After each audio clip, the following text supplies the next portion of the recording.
about us. Hi, everybody. Good morning. Good morning, everybody. It is 8 o'clock here in Seattle. It's so weird when I say 8 o'clock in Seattle, because every time that when I say that phrase, I think about Sleepless in Seattle. The movie always comes to me. So, but I am in Seattle, not in Boston, where usually I am. And so in Boston right now, it's 11 a.m. So welcome, everybody. I'm so glad you're here. Huddle Time with Ronit. And I'm just going to wait until you guys are all coming in. It's 10 o'clock in Chicago. And I know there's a lot of things going on in Chicago. A lot of good things are coming up. A lot of us are going back to work. Yes, it's time to go back to work. But how are we going to go back to work and how are we going to do things? I know we're all planning on all of this. And so a lot of great news. California has got some counties. Washington State has got some counties. So slowly, we're all going to be better and bigger than last time. So anyway, good morning, everybody. For everybody who's just coming in, my name is Ronit, and I am the host of Huddle Time with Ronit.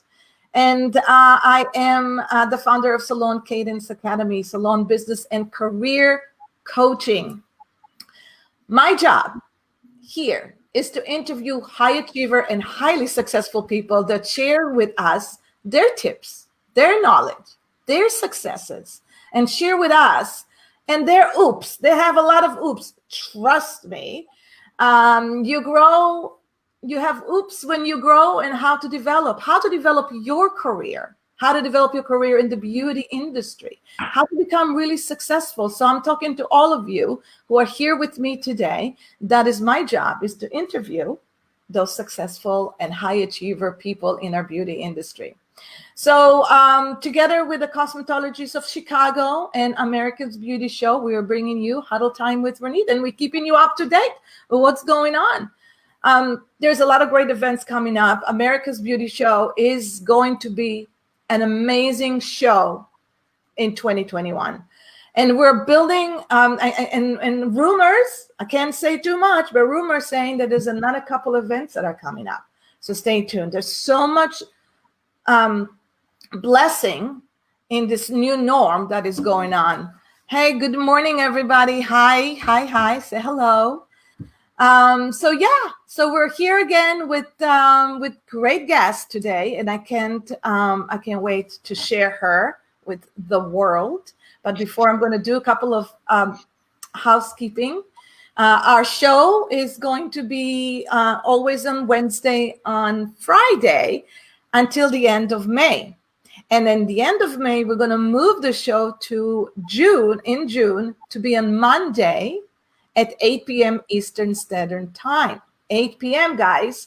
So whether you have a glass of wine, a glass of juice, coffee, tea, join us for a great conversation at the same time and the same every Monday. We're going to share with you some amazing people, and we have some amazing guests. This week, we have Sonia Brado, who is an extraordinary educator, and her strongest passion is to share with you what does it take to be unique, and how can you build an education department, how to engage your employees, and how to engage yourself with your stylist and bring your own uniqueness.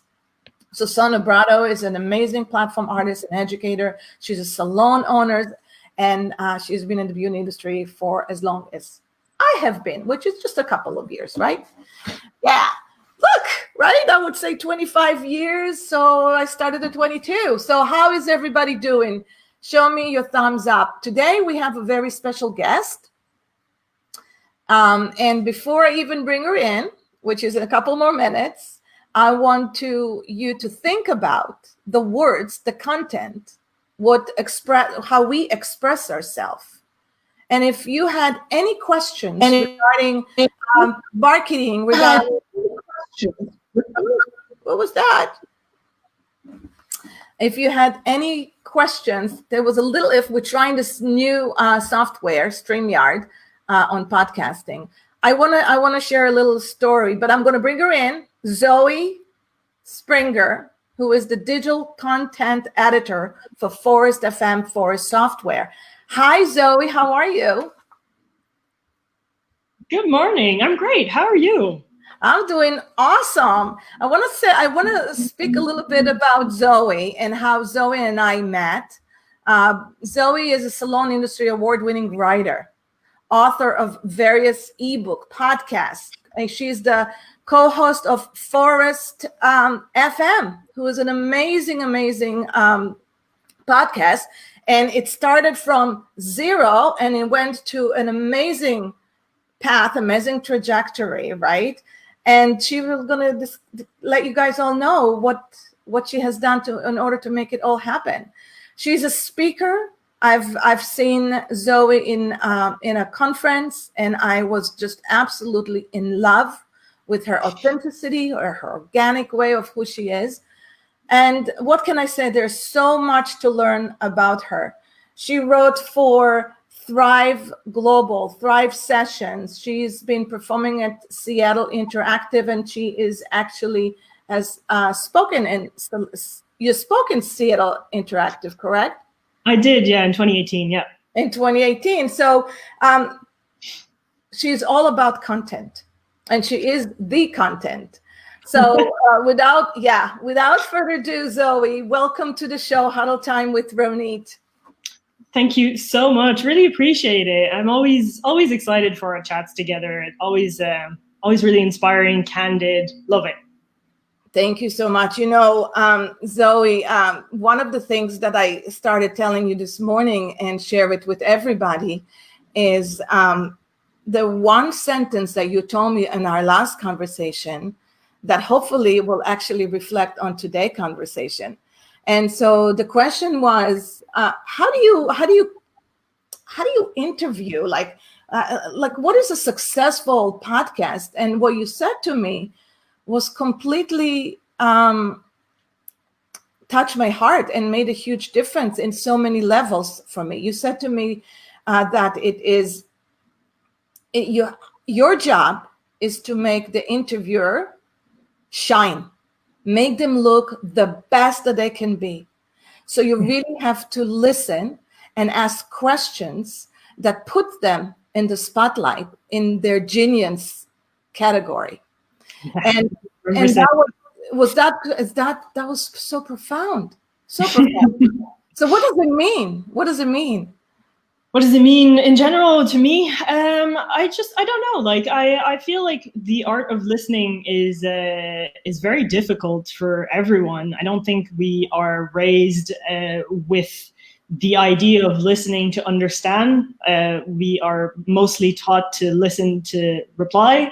And I think in the podcasting world, it's really important if you're going to bring someone on to your show, if you're going to have a conversation or any kind of interview, really, if you're going to bring someone in to get their expertise on something, then you might as well listen to them and get that expertise instead of occupying most of the talking time, I guess.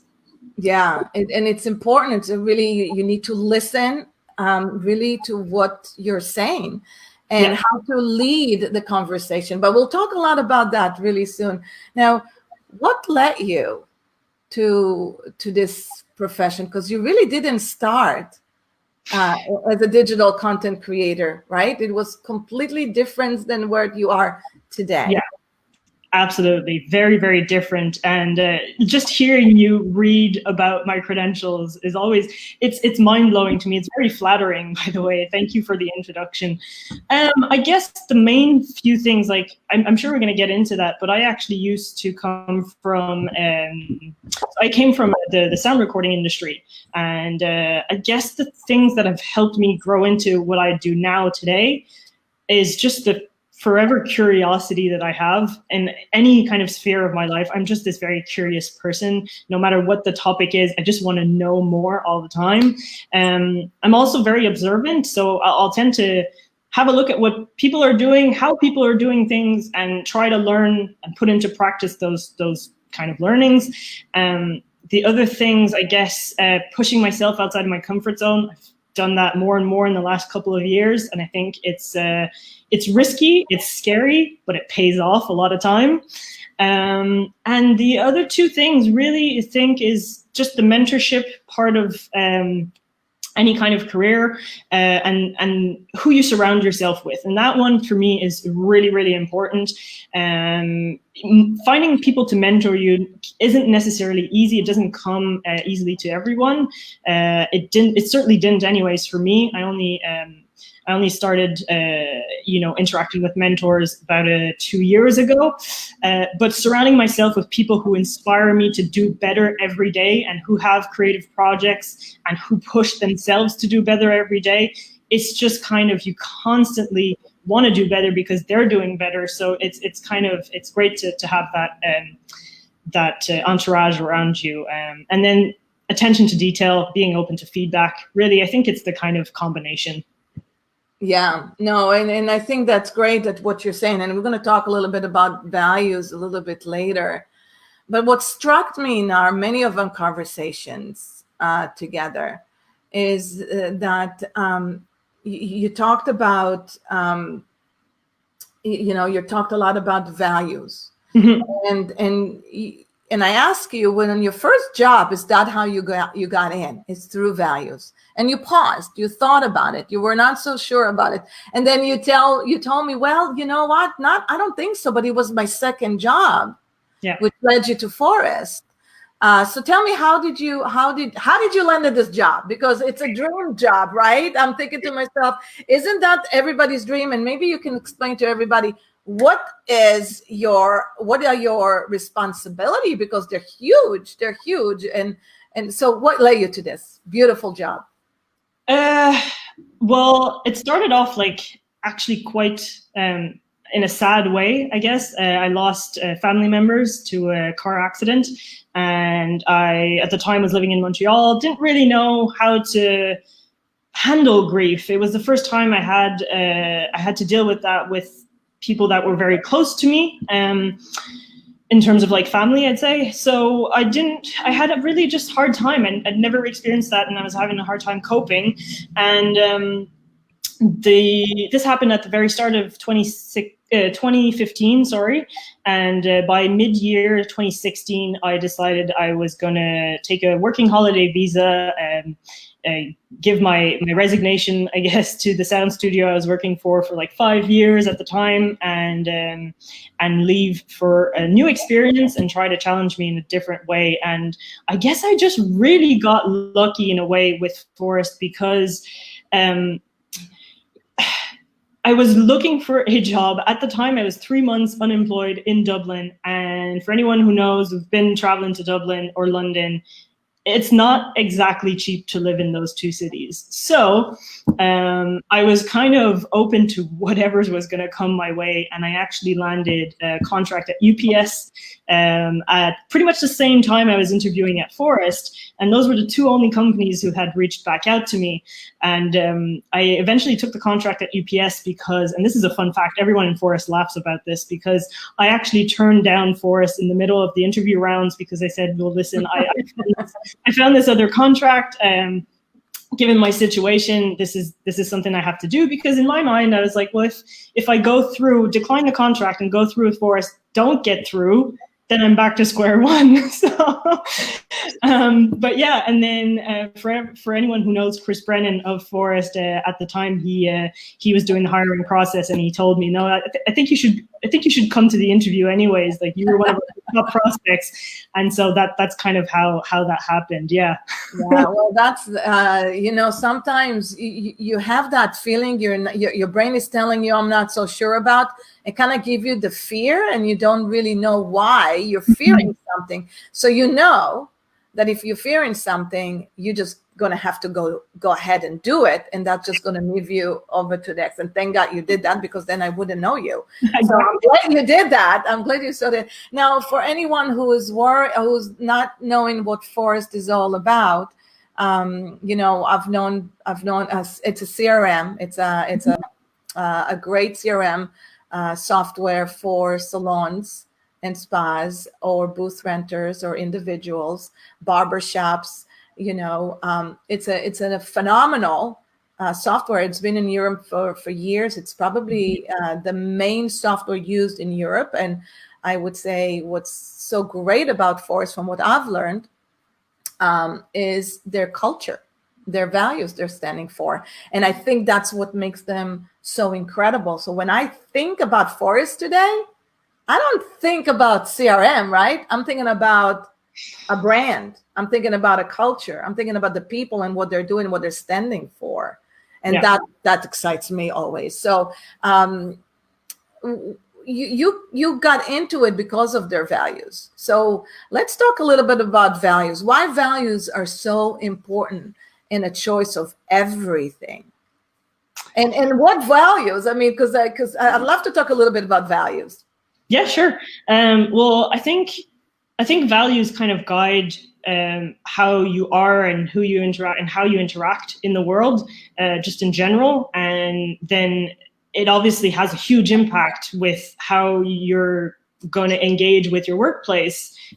So it's interesting because whenever I meet someone new, there's a very short amount of time before I ask them, so what are your values? Because it also helps you understand how to interact with those people as well. And it's funny to me because a lot of times I'll realize that people don't necessarily know what words to put on. They'll know what's important to them, but if you ask them what are your top 3 values, they'll have a bit of a harder time to answer straight away. Whereas when you join a company, that's pretty much the first thing you'd get to know about the company. You get to know what their values are, and you try to live and breathe them every day. So it's interesting that, to me anyways, that we don't necessarily do this for ourselves because it helps. It really does help guide everything that you do.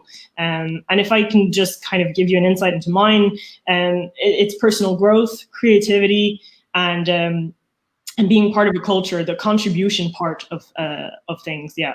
And then it's also important to define what those mean as well, because you and I could have a different definition of what creativity is as a value.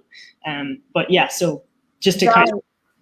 Yeah, and value, I mean, I think that value is such a broad, for anybody here in the audience, what are your values? What is in your non-negotiable value? Meaning, if you hired somebody, what are you hiring to? Mm-hmm. Or if you wanted to join a team, what are you looking for in a company? So what are your values, Zoe? What's important to you, if you can name just 4? Well, yeah, like creativity and personal growth.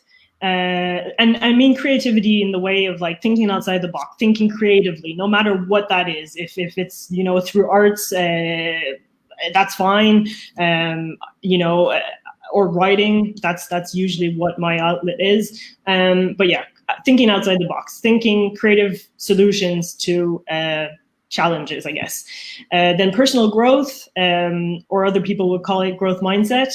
And being part of a culture, contributing to something bigger than just me, or it's never about my ego. It's just, I want to contribute to something. Right. So it's almost like in having a social cause behind it. And that is actually your driver. So I think I love that.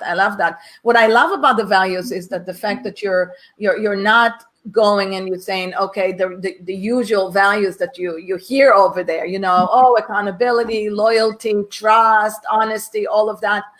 But it really is your values, what's important to you and what that is going to make you successful, and how can you align yourself with another company. And then so going into that, what is the day like in your world? What do you actually do in a week? Your responsibility developing, and you have a very successful podcast, which I was actually very honored to be on it. I think it was like 6 months ago. But what is a week like? Managing all these platforms.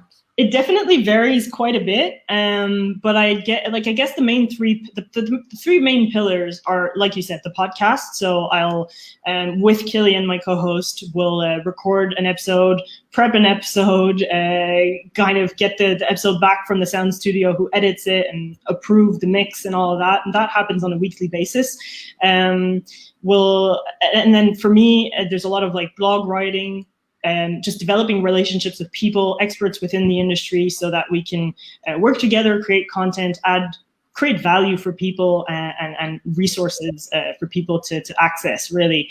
And I guess the third pillar is really just to get that out there, find creative ways, digital content-wise ways to deliver this material, and whether that's through a blog, or working with Paige on the social media side, or speaking at conferences and events. It really doesn't matter. It kind of, like I said, it really kind of varies, but on a weekly basis, you'll find me either recording, editing, or prepping for editing anyways, and publishing episodes on Forced FM, writing blogs or bigger pieces of content like guides and stuff. And yeah. That's incredible. Now, that's a lot of stress. I think it's got a lot of responsibility, and the deliverables are really out there. So for somebody who is a high achiever, and for somebody who's got such an amazing values and responsibility, and you feel the responsibility behind it, there's a lot of deliverable that you have to do it, and it's based on time. So you're working against your time all the time. How do you manage something like this? Because then I know it gives a lot of anxiety and a lot of stress, and we talked about it before. That when you have to show up, and there's a special deadline to show up, that produces a lot of anxiety, and we all sharing in anxiety feelings right now. People are going back; they don't know how things are going to turn out. People who are still waiting for loans, they're still not showing up yet. There's just a lot going on, and it stirs a lot of anxiety. And we talked about anxiety because I know I've always suffered from anxiety since I was a little kid. It's in my DNA. But no matter what, I always push it up. You spoke of it. How do you manage that? It's a work in progress. So if I can just share really quickly, I didn't realize, like, I knew I was always kind of an anxious person, but I didn't realize to what extent until when I moved back from Ireland, actually, and had a really stressful year. They say in life, some of the most stressful things are moving from a country to another country, buying a house, and experiencing grief. And I've had two of those in the same year, in 2018. So moving back to Canada and buying a house, and then the grief part was just a few years back. So that 2018 year was really, really stressful for me, and I had a lot of added responsibilities. That's when I actually shifted into the digital content editor role, and we were looking for someone to take on the social media side of things, and that's when we found Paige, which she's amazing. I just need to give her a shout out there. Anyone who's ever communicated with her will know. But yeah, so anxiety for me, at the end of 2018, I just realized I was hitting rock bottom, and I didn't really know if I was like either depressed or just kind of burnt out. So I decided to go to therapy. Simple as, and I think a lot of people overlook this. It's not a bad thing. I think it's something that everybody should experience at least once in their life, and it's actually really helped me because it made me realize, hey, you're not crazy. Like, you're not depressed either, but you have so much anxiety that you're not handling, that it's causing depressive symptoms. And once we treated those and worked through those through like setting boundaries, that's something that I never really took the time to do, or even like if I had some, I would often disrespect them myself. Yeah. And that oftentimes for people who are naturally anxious is a really, it's a massive stressor. Yeah. And then it also helped me to put words on what's going on in my head, how I'm feeling, what's going on in my body, and something that helps with that. Did you take therapy to be something that you would do constant on a regular basis, or was it how did you schedule it for you?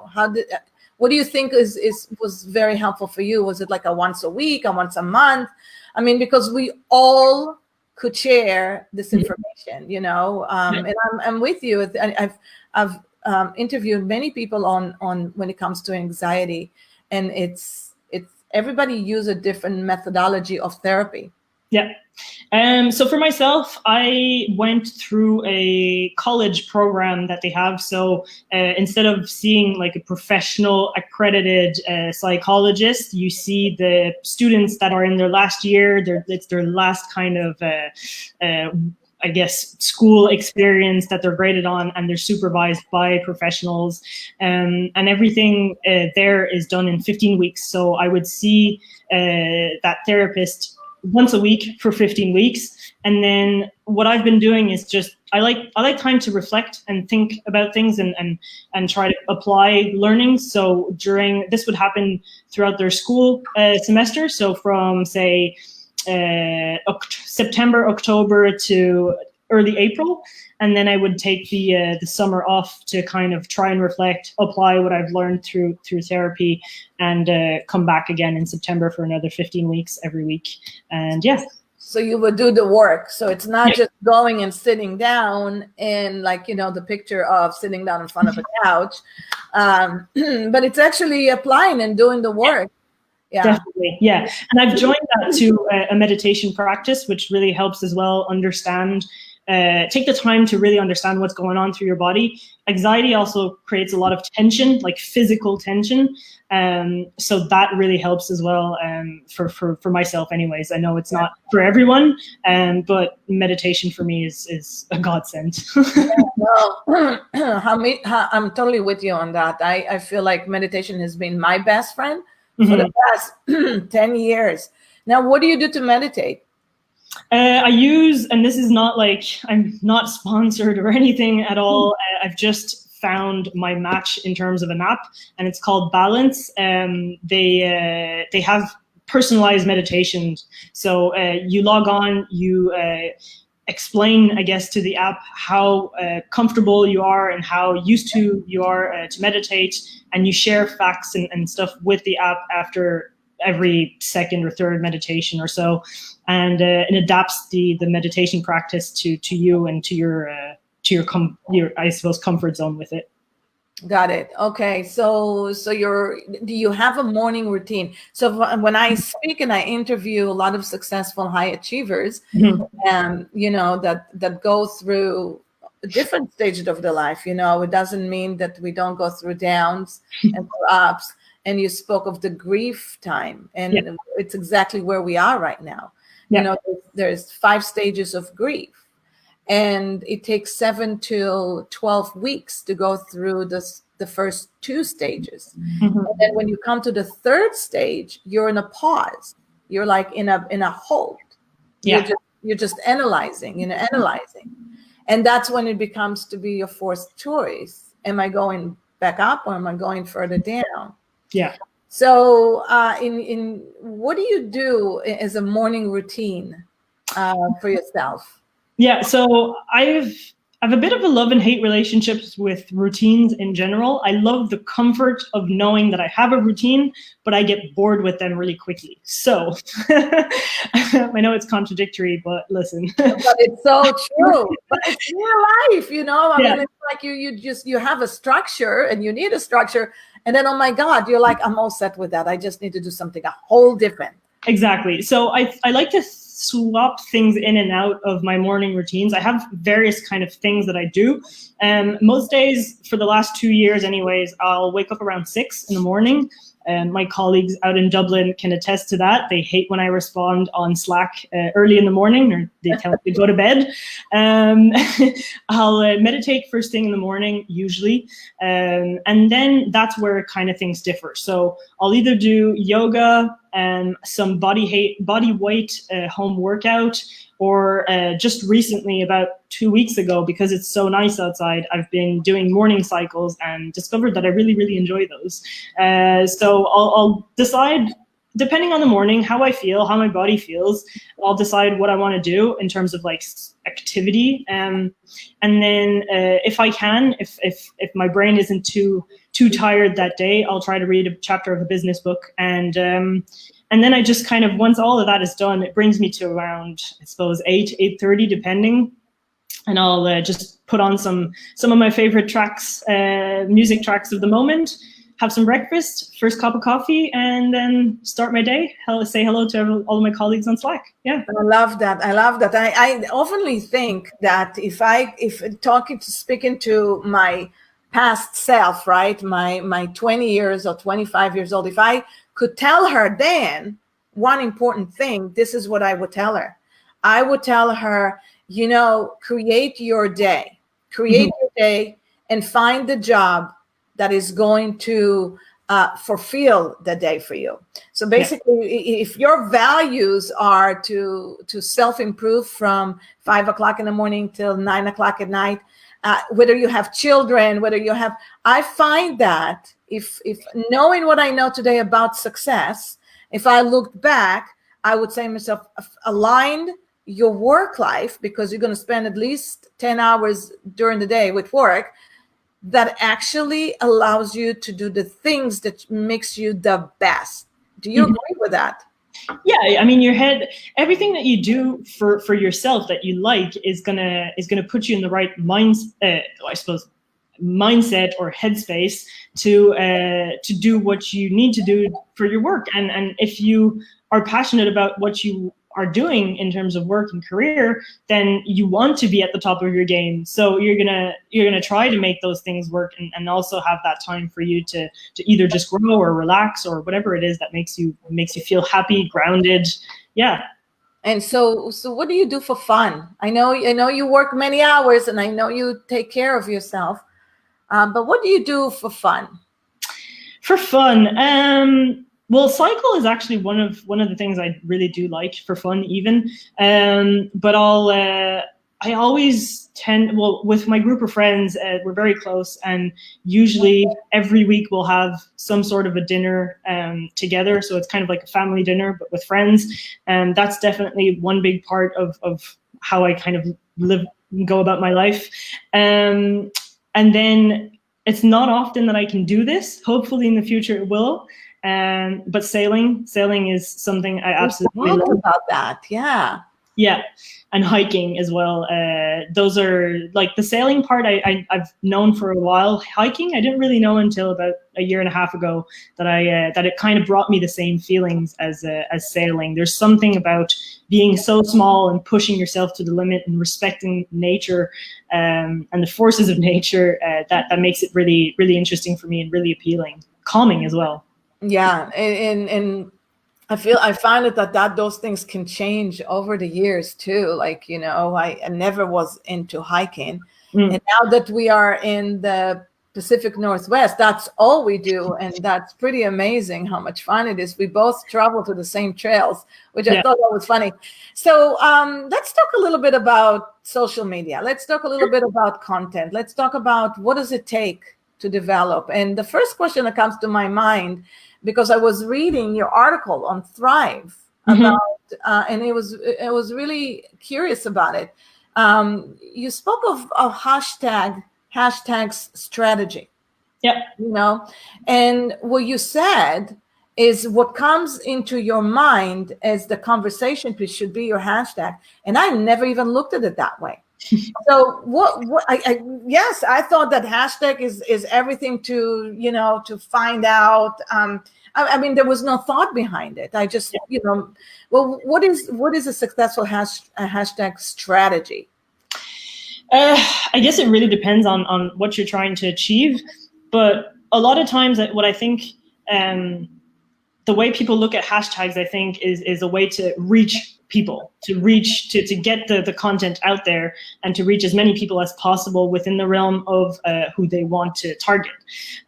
Something that we don't think about as much, I think, is actually using hashtags the reverse way. So looking at where you can engage, searching for hashtags. So it's not about necessarily always creating a new kind of trendy hashtag.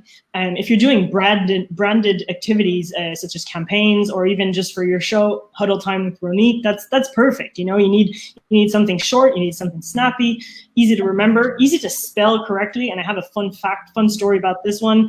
Oh, please, I'm the worst one. Yes. I mean, our campaign 30 Days to Grow that we've just actually finished. We had a quarantine edition just finished about a week and a half ago now, and we've always branded this campaign 30, the numbers, days, to the number, grow. And what we didn't think about is that a lot of people would actually write TO in the hashtags, and therefore it makes it a lot more difficult for us to kind of track. Yeah, makes sense. Because yeah, two make totally sense, and it's shorter. Yeah, exactly. So, but to come back to my other point about using hashtags in a way to understand where to jump in a conversation is, like on Instagram, on Twitter, you can search. You can actually hit the search bar and look for hashtag, say salon, salon industry, or you can look for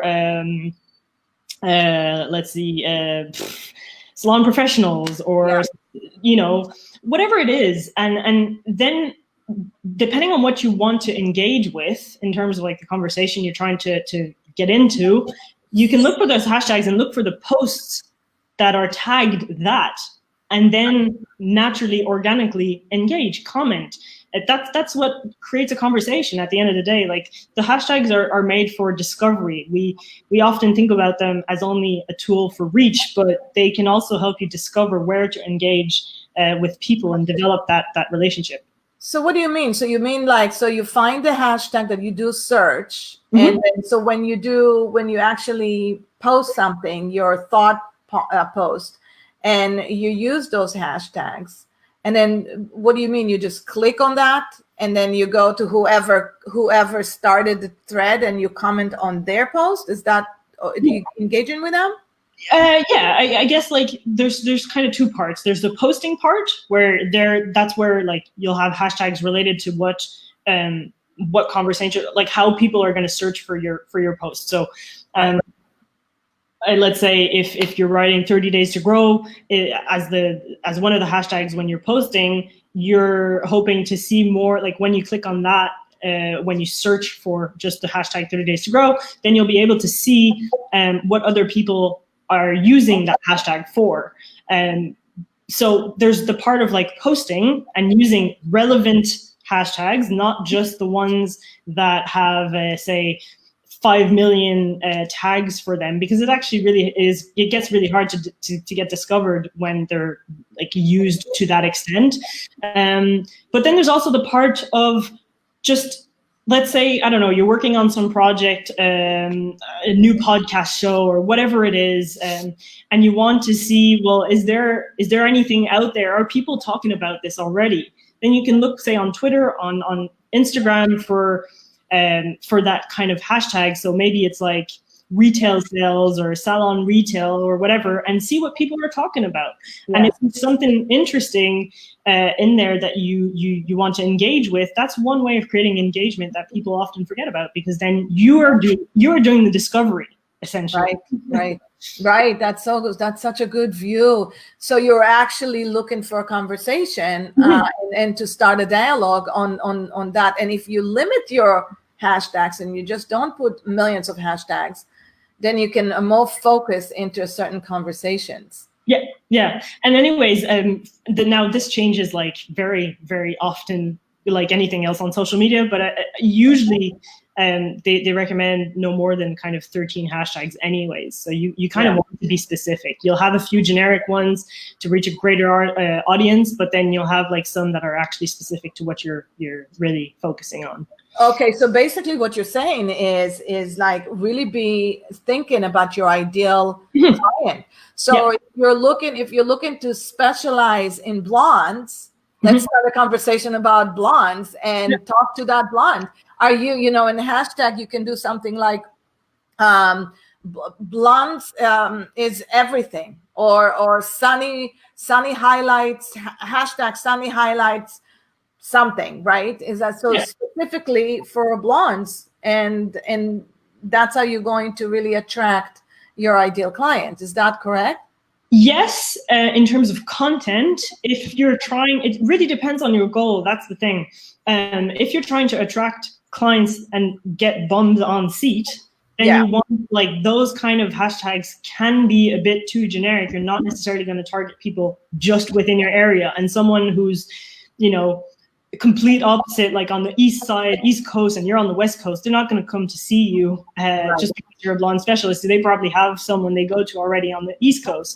So it really depends on your objective. So that's why you kind of have to, like, it's not just using the most popular hashtags. It's really thinking about, what's my objective with this, and how can I achieve this objective by using the right hashtags. So there's a bit of thought process going into it. I love that. It's always come down to what's the goal, what's the outcome that you're looking for.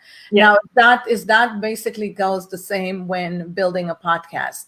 I know building a podcast, you know, when we started the live show, Huddle Time with Ronit, we had a different goal. The goal was, you know, I woke up in the morning one day and I said to myself, all right, let me speak to my friends in the industry. And it was just the first week of quarantine. And I spoke to so many friends, and I realized that a lot of people having a hard time pulling themselves out of bed every morning. There were that period of grief. And a lot of people don't have, I mean, I would say that in this industry, 90% of the professionals don't have a mentor, don't have a coach. Unfortunately, I think everybody should have therapy and everybody should have a coach. And so they don't. And I said, well, why don't we just come live and update and support as much as we can with friends and icons from all over the industry, and bring them together to let them know that we're all in this together, and let's do this together. Now it shifted. It shifted to, let's now build a very successful business, a very successful career. That's what we're doing right now. So let's bring people that can help you and share with you what that led to their success and what they're doing to help you succeed. That's the outcome. So how did it happen to you? Like, in terms of podcasting? Yeah, when you started the podcast, right? Because so or the blog, I would think. Is it the same?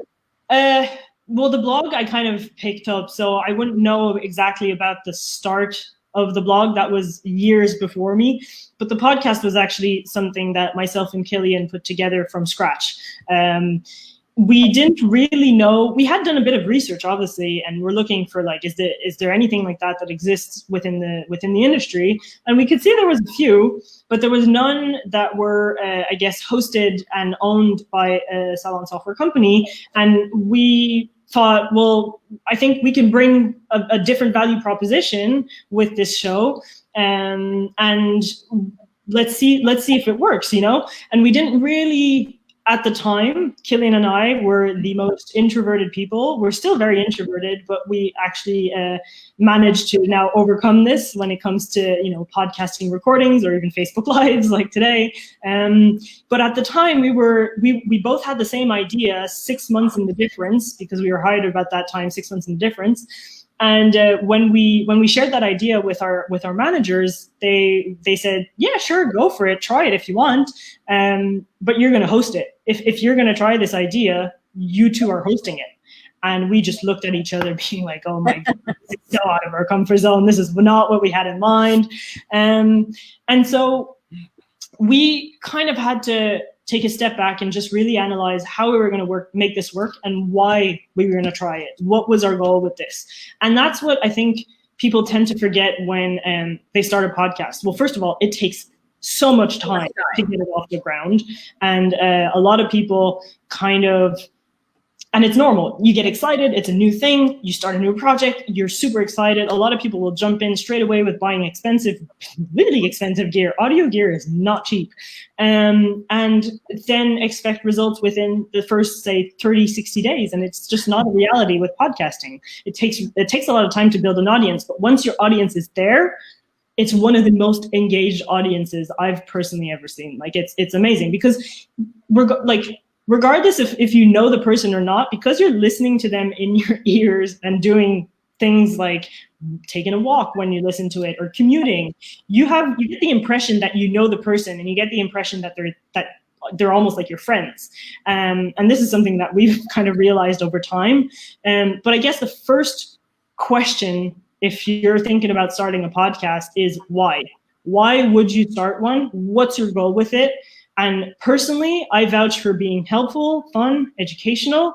There's actually something that a past guest on Forest FM, Chris Moody, he's a teaching training specialist, has said on the show with us, and I thought was just mind-blowing. I was like, I never really thought about that way. True. He was like, serve first. No matter what you do, if you're going to educate, if you're going to put out content, serve first. Right.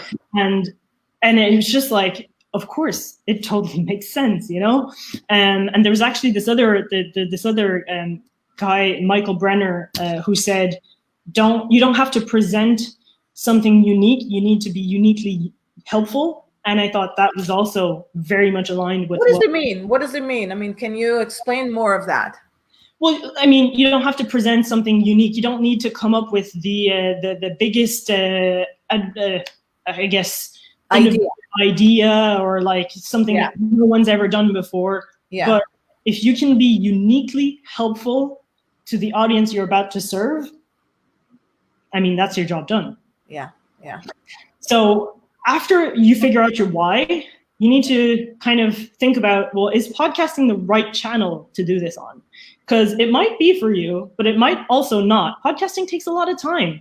And some people don't exactly have that time at hand. And so sometimes YouTube is a better option. Or sometimes just going live on Facebook, going live on Instagram is much more manageable for How is it different? How is it different for, let's say, from having a YouTube channel to having a podcast channel? What's the difference? I mean, podcast, when I'm thinking of a podcast, I'm thinking about conversations and you know, taping them, having a really good, I mean, I know what goes into it. I know there's a lot more goes into it, but what's the difference between those two?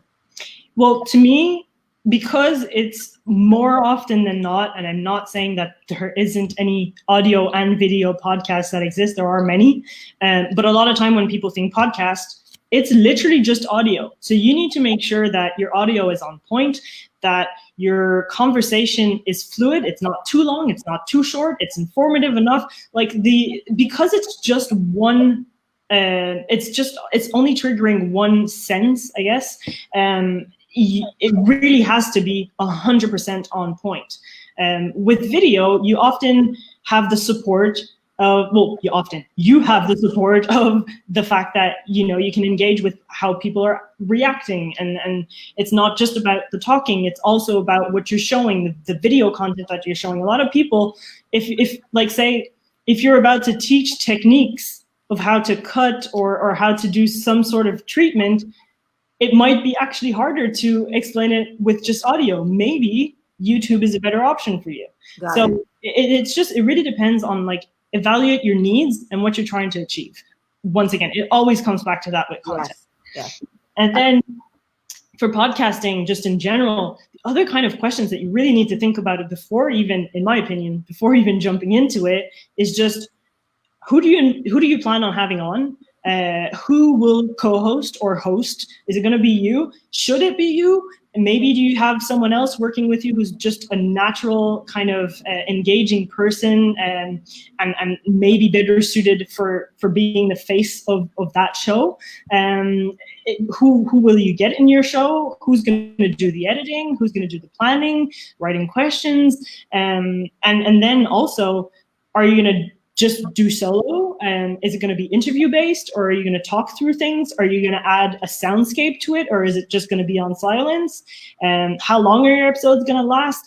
Everything that you decide, there's so many various options in podcasting that you really need to kind of figure out what exactly it look like before you jump into it, because the software and the tools that you're going to pick are going to depend on those answers. And that's why whenever someone asks me, what's a good software or what's a good tool to start a podcast? I'm starting this the first thing I always answer back is, I'm sorry, it's not the answer you were looking for, but here are 7 questions that I'd like you to answer before I can answer your question. Yeah, it's more about the why behind it, why you're doing it, and who you're trying to reach out, and what's your message. Yeah, it's almost like a mini business in itself. Like, you need to figure out the mission statement, you need to figure out the values, what are you going to bring to the table, why should people listen to it, your key messaging, really. Yeah. So when you started building Forest FM, mm-hmm. did you have a specific vision of what it's going to do? Or how is it going to serve? And did it shift it to different? Has it started one thing and went to another? Do you align all your interviews with that mission? Yeah. You know, are you talking to irrelevant times, or you're just in general have the mission and whatever fits the mission? So when we started, there was a lot, the beauty of podcasting, in my opinion, is that it takes so long to build an audience, that for us, we were like, well, listen, for the first year, we're going to just try different formats. And what we did was try different things, but also get feedback from people who were listening. So we would put out surveys. We'd ask, like, is this format right for you? Do you enjoy the length of the episodes? Do you enjoy the topics? We knew what we wanted to do. We wanted to bridge the gap between the tech industry and the knowledge and how tech could help grow your business with the industry, like on the ground kind of knowledge, and make people's life easier through that. So it was a lot about education, and we knew it was going to be that. So we were kind of like thinking, well, how are we going to do this? And at first, we didn't really have the recognition to invite a lot of guests on the show. Like, people wouldn't necessarily know who we were, so they wouldn't necessarily be willing to dedicate an hour to record a podcast episode with people they didn't know, and it's normal. So at the start, it was a lot of internal people being on the show with us, and eventually this grew into different things, and we tried various kind of ways, and eventually we realized, well, with just the metrics, whenever we had an external guest on the show, that's when we had the most engagement. So okay, well, let's try and shift this around, and we still wanted to keep that tech vibe to it, so we kept 1 episode a month instead of having 2 a month, talking about what tech can do and help, and how it can help grow your business. And this we do by highlighting people who work on the product side, or who work in Forest in general, on the show with us during those episodes. So it shifted. It definitely shifted, but the mission didn't. It was always didn't. Yeah, it's always the same. Yeah. It's always to serve the salon industry and get people to do better. Yeah. And so by doing that, do you check to see your data of what are important topics, like the most curious topics that people are looking for help? What would you say out of your all your interviews? What are the most helpful tips that people are actually looking for to get help in? Yeah. So there's quite a few. We often, even when we're looking, even if we haven't necessarily done an episode on this particular topic, we often get our inspiration from discussions that go on in various industry groups. So if we're seeing a lot of people talking about something and they're looking for answers, we'll try to tackle and find that answer for them, or at least find one answer for them, and then they can do their own research as well. But in terms of what we've seen on our podcast, based on the topics that we've covered, thinking differently in business is a huge one. Okay. Raising prices, another huge one. Yeah, right now more than ever. Yes. Finances is another huge one, and I'm saying finance because it's huge. It's always and various different things within that, and then I guess the customer experience kind of side of things. Yeah, customer journey. How to create a good one. Yeah. And for those of you who don't understand what customer journey means, it means how do you welcome, and from the beginning, from the minute that a customer is interested in coming to see you to the minute that they leave, knowing that you want them to come back. So I think that's great. So I love talking about finance because that's where our background and a profit and also I would like to brag and say our episode conversation together was hit top 10. Now how do you measure your data to know if it hit top 10? And you often go visit it and you go circle it every few months and to see. And then if it is top 10, you're trying to figure out what's the content and speak to that again or use that again. What do you do with that? Yeah, definitely. So I'm a bit of an analytical kind of person. So I always have our hosting platform, which is Podbean. There's many out there, but we use Podbean. And so I check the data pretty much every day. It's one of the first things I do when I addicting.